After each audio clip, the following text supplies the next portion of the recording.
semuanya, selamat malam, selamat datang kembali bersama saya kembali Siti Nur Aisyah dari Manajemen 22K. Nah, di saluran kali ini kita akan membahas lebih dalam tentang rasio likuiditas. Nah, rasio likuiditas lebih dalam konteks analisis keuangan. Poin pertama ada rasio likuiditas. Mengapa ini penting? Karena rasio likuiditas adalah salah satu alat utama dalam analisis laporan keuangan yang membantu kita memahami seberapa lancar perusahaan dalam memenuhi kewajiban jangka pendeknya. Rasio ini adalah indikator kunci dalam menilai kesehatan finansial perusahaan. Poin kedua ada rasio likuiditas utama. Rasio lancar. Yang ke satu itu ya, atau current ratio.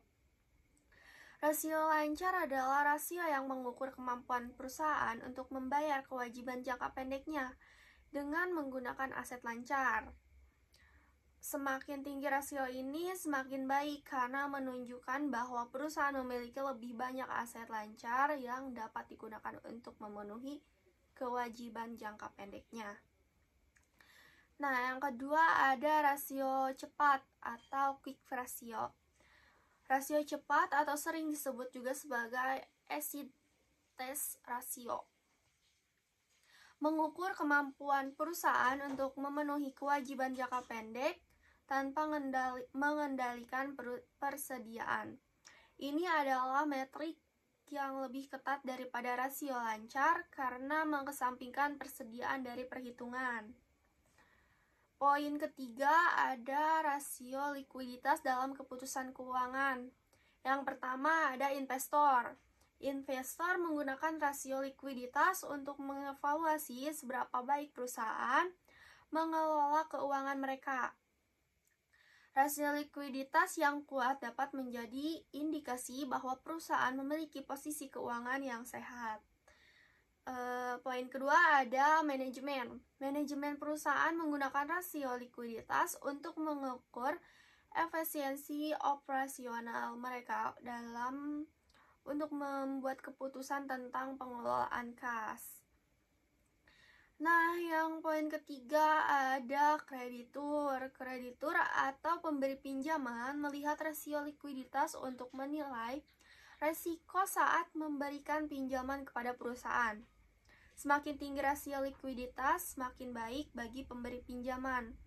Kapan rasio likuiditas menunjukkan masalah? Rasio likuiditas yang rendah dapat menjadi tanda bahwa perusahaan menghadapi masalah likuiditas. Ini berarti perusahaan mungkin kesulitan dalam membayar hutangnya atau memenuhi kewajiban jangka pendeknya.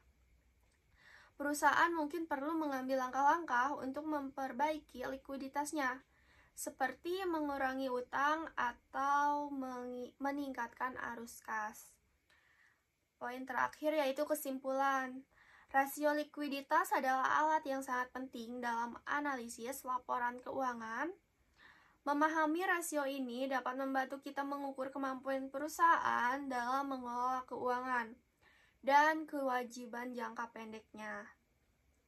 Kita harus selalu mempertimbangkan rasio likuiditas bersama dengan metrik keuangan lainnya saat mengevaluasi kesehatan finansial suatu perusahaan. Terima kasih telah menyimak dan jangan lupa untuk berlangganan di saluran ini. Untuk pembaruan keuangan lebih lanjut, sampai jumpa di video berikutnya. Selamat malam, terima kasih. Assalamualaikum warahmatullahi wabarakatuh.